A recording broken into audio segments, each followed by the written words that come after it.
Done a lot of speculation about what kind of reception the president might get in Israel, how ordinary Israelis, how leaders might react to him there. How did it go overall?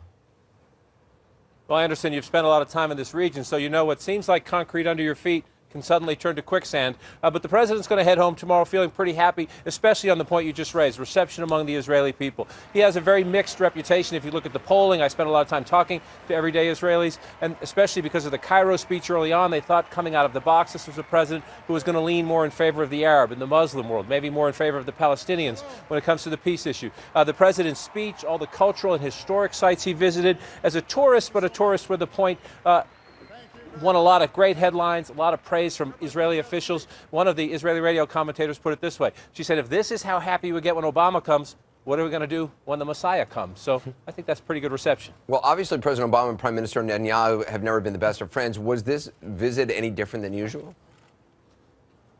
These guys, if they're acting, Anderson, deserve Academy Awards because the frost has melted. These are two men who had not only a frosty relationship, but a sometimes bitter relationship in the first term. They were joking with each other. They took their jackets off. They looked casual at the Israeli state dinner. They spent a long conversation laughing and joking, very animated and engaged and smart enough to cover their mouths like this so the cameras couldn't pick up or try to read their lips what they were saying.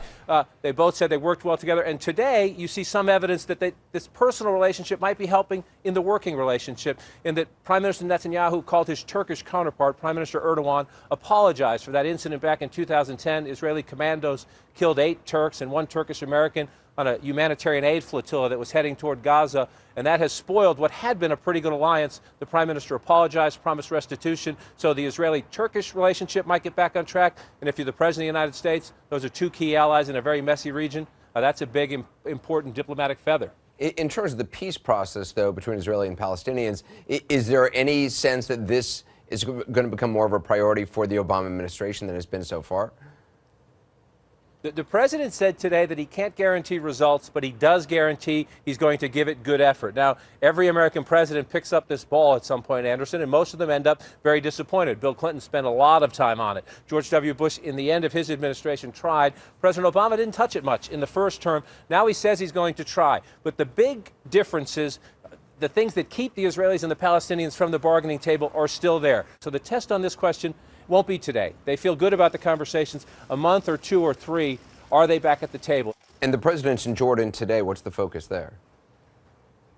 Syria, Syria, Syria. Jordan, normally a key U.S. ally in trying to nudge the Palestinians on some issues, one of the few Arab nations that has relationships with Israel. But the refugee crisis coming into this country from Syria dominated the discussions. King Abdullah has a country with a tough economy to begin with. They've spent nearly $1 billion.